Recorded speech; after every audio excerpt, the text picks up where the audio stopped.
Pozdravljeni. Začnimo z napetostjo, ki jo čutimo v virih, ki jih danes obravnavamo.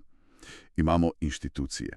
Državno tožilstvo, odvetništvo, varuha, sodišča, ki naj bi vsaj formalno varovale pravno državo. Ampak viri, v katere se danes poglabljamo, izražajo res globoko frustracijo. Kritiko, govorijo o domnevnem neukrepanju. Tako je. In osrednje vprašanje, ki kar odmeva iz teh gradiv, je skoraj kot nek klic, kje so, kaj počnejo državni tožilci, odvetniki, ko gre za očitke o kršitvah ustave, zakonov, še posebej v povezavi z epidemijo COVID-19. V virih se prav čuti to vprašanje. Kaj je sploh potrebno, da se sprožijo preiskave proti odgovornim? Naša naloga danes je pač raziskati te, moram reči, ostre kritike in formalne vloge, kot jih opisujejo izključno ti viri, ki jih imava pred sabo. Točno. V bistvu gre za soočenje dveh slik, ki jih slikajo ta gradiva. Na eni strani imamo te uradne strukture pa pristojnosti, vse lepo zapisano v zakonih. Na drugi pa, kot navajajo viri, res ostre kritike. Pomanjkanje transparentnosti, pomanjkanje odgovornosti. Celo obtožbe o nekem sistemskem delovanju proti javnemu interesu se pojavljajo, ne? Absolutno. Viri kažejo na nek zaznan vzorec, saj po njihovem mnenju. Formalne strukture so eno, praksa med krizo pa naj bi bila nekaj drugega.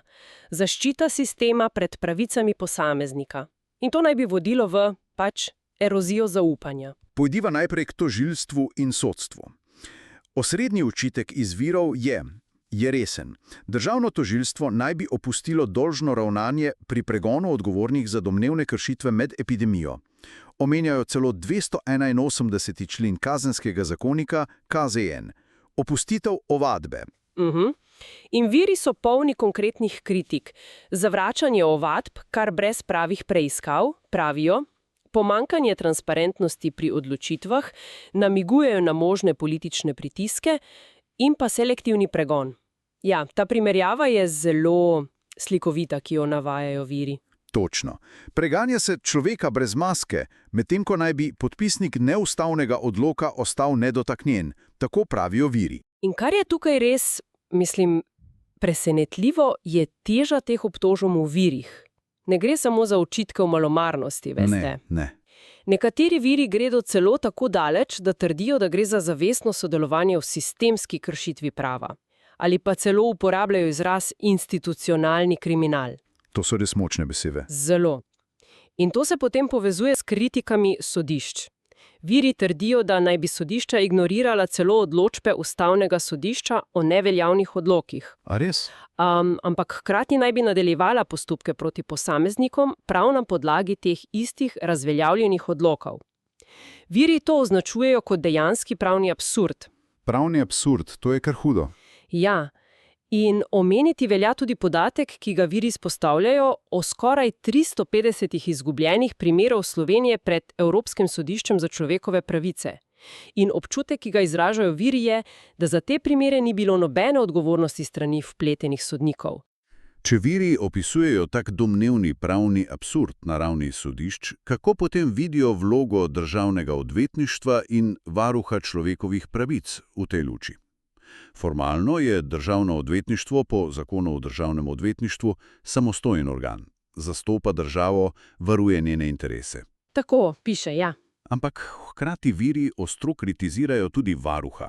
Obtožbe o ignoriranju prijav državljanov, posebej med covidom, neukrepanje proti sodnikom, čeprav naj bi jih k temu zavezoval 45. člen zakona o kazenskem postopku. ZKP? Ja. In te kritike v virih so tako ostre, da grejo celo do pozivov k ukinitvi tega urada. Točno, ta razkorak, ki ste ga omenili, med formalno vlogo in tem domnevnim neukrepanjem. To viri vidijo kot ključen problem. Opisujejo situacijo, kjer naj bi institucije, ki so namenjene varovanju pravic, v praksi ščitile sistem. In kaj potem predlagajo? Kakšne alternative? No, zato ni presenetljivo, da v virih najdemo tudi predloge za alternativne poti, ko inštitucije domnevno zatajijo. Omenjajo pritisek javnosti, nekateri viri to imenujejo kar zahteva ljudstva, pa pravno možnost subsidiarne tožbe po 45. členu ZKP. Aha, ko posameznik prevzame pregon. Tako, če tožilstvo pač ne ukrepa, ali pa kot zadnja možnost obračanja na evropske inštitucije. Tukaj pa stane res zanimivo. Kako viri povezujejo te, recimo jim, institucionalne kritike s širšim kontekstom pandemije? Trdijo, da je pandemija razkrila neke globše sistemske težave. Katere, na primer? Sprejemanje ključnih ukrepov z odloki, torej mimo parlamenta, utemeljevanje odločitev z neizvoljenimi strokovnimi skupinami, vse to naj bi, po mnenju teh virov, ustvarilo nekakšno oblast brez prave kontrole. Kritizira se tudi, da naša ustava nima dovolj jasnih določil za upravljanje izrednih razmer, kot je pandemija, in to naj bi omogočilo prekomerno kopičenje moči v rokah izvršilne veje oblasti. In v tem kontekstu viri identificirajo tudi koncept, ki ga imenujejo posredna prisila. Kot primer navajajo pogoj PCT, preboleli, cepljeni, testirani. Ja, se spomnim. Ki naj bi bil način za dosego ciljev brez uporabe neke neposredne prisile, ki bi zahtevala strožjo pravno presojo. Dotaknejo se tudi počasnega odziva sodnega sistema, predvsem zamud pri odločanju ustavnega sodišča. Kar je pomenilo, da so bile odločitve pogosto prepozne, ne? Točno. Zaradi teh zamud naj bi pravna sredstva, če tudi uspešna, pogosto izgubila svoj praktični učinek. Opisujejo stanje kot pravica brez dejanskega učinka. In viri izražajo resno skrb, da takšno ravnanje, kot so ga zaznali med pandemijo, postavlja nevaren precedens za prihodnje zlorabe oblasti v morebitnih naslednjih krizah. Torej, če povzamem, kaj nam sporočajo ti viri, sooča se nas z opisom nekega globokega razkola. Na eni strani formalni okviri, deklarirane vloge institucij, na drugi pa zelo močne kritike iz teh virov o njihovem domnevnem neuspehu pri zagotavljanju odgovornosti, varovanju pravic, še posebej med pandemijo. Tako nekako. In v ospredju ostaja tisto vprašanje, ki ga viri zastavljajo tako neposredno. Kje so bili?